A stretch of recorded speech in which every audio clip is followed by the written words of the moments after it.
take the first step towards online privacy. Get NordVPN.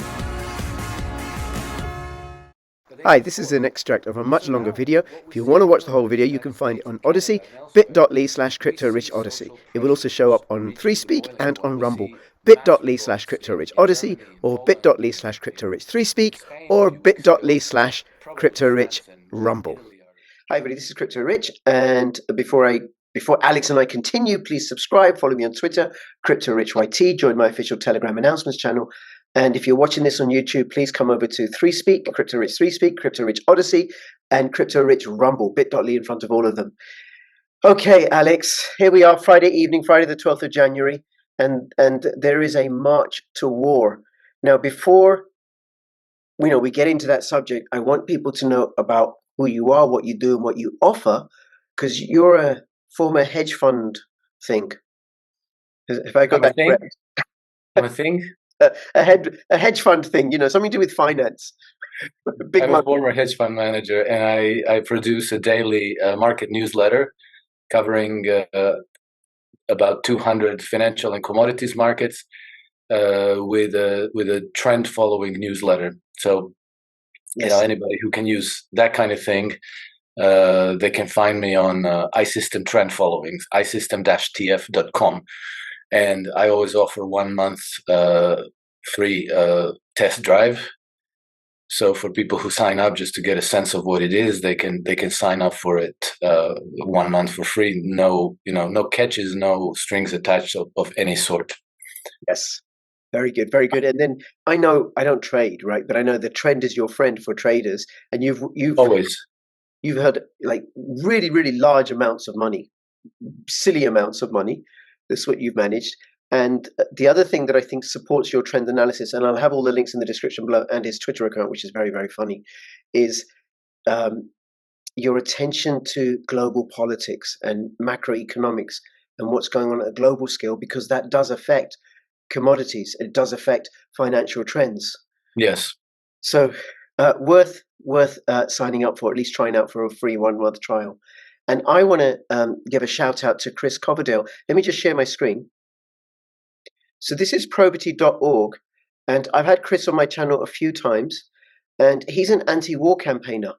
Now, the system that is available for free out of this link allows people in the United States, EU nations, the UK, and any other country that is a signatory to the International Convention on against terrorism or genocide to legally withhold your tax.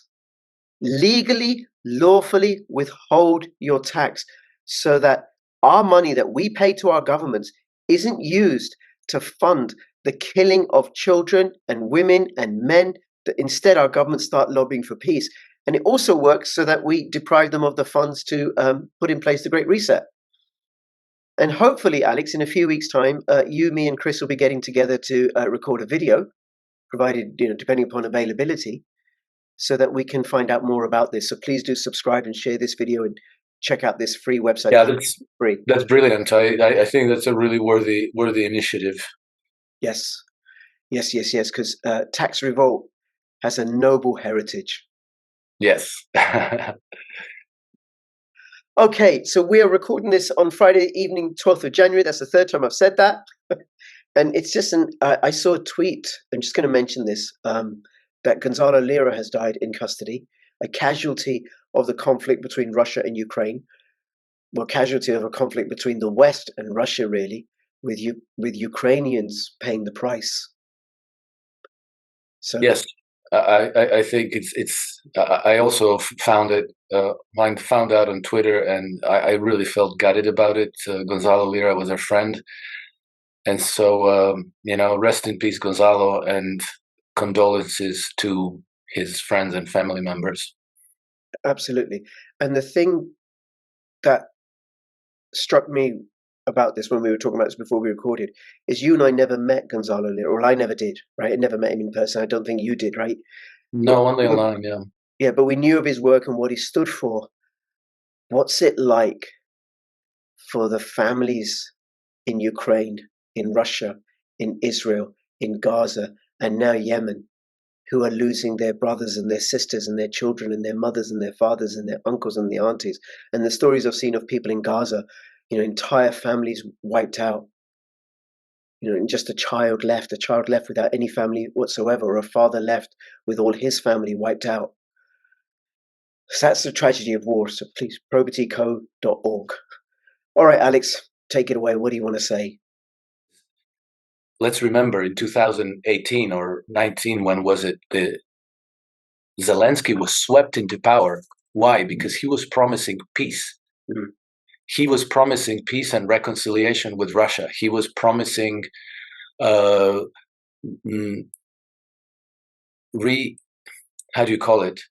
Rapprochement with the Donbass, with the people of Donbass, making Russian language legal again, allowing people certain freedoms that were taken away. And Ukrainian people, 74% of them said, yes, that's what we want. So they voted for him.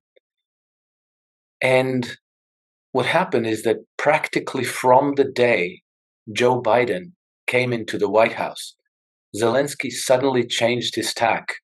And from then started earnest preparation for provoking a war against Russia.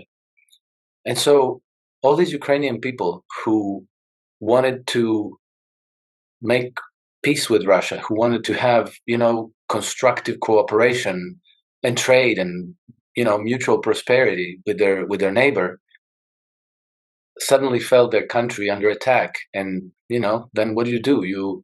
You go and you defend your country. That's the honorable thing to do.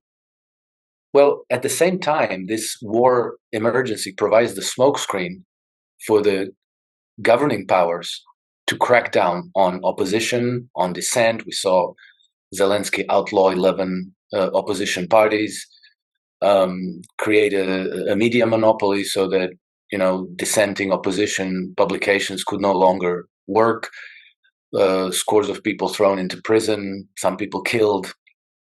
And now we see that as they consolidate power. Shut down opposition parties, he shut down opposition media. The church. Shut down the church. Shut down the church. Everything. Once you have that war emergency, anything goes. Yeah. Everything's thrown overboard. And then, once they've consolidated power to that extent, then they can even go on the streets of your cities and forcibly conscript people to shove them into the meat grinder. And so you have 500,000 young boys in Ukraine who were killed, and maybe they didn't want to go to war. They voted for Zelensky because they didn't want the war. But they got.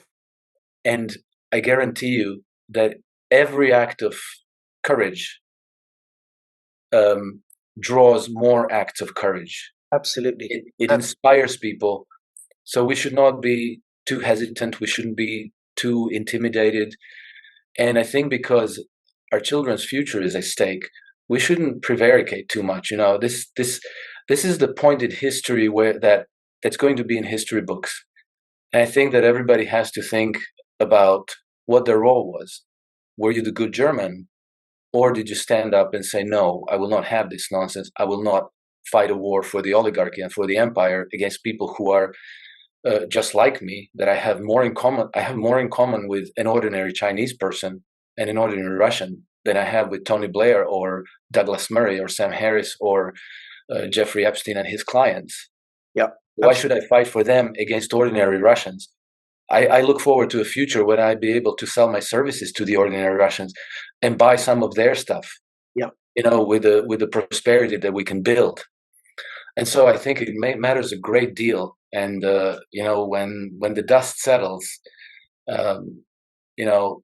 let's make that we all add a cut to the beast, because we slay it by 1 million cuts, by 100 million cuts, and we can tell that we're winning.